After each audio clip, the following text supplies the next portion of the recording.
Dito naman tayo guys, mga ate at kuya, for today's video ay nandito tayo sa Silang. Dito naman tayo, matapos tayo sa Dasma, sa GMA, and then nandito tayo ngayon sa Silang kasi may bibili kami ditong kailangan ng anak ko para sa kanyang elevator. Ito yun eh, malapit dito, dito sa wiring station. So yan, bili ka na.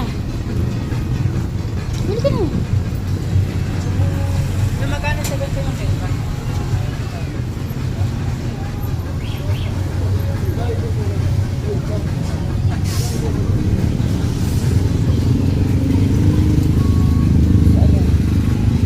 Bigat ng dala ko guys. Dahil nga bumili kami ng printer. Namili kami ng isang rim na A4, isang rim na short, coupon band, at isang rim na long. So, ang bigat niya. Matatanggal na yung aking balikat.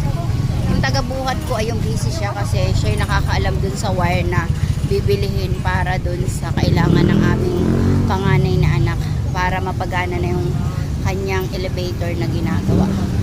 So, that's it for today's video.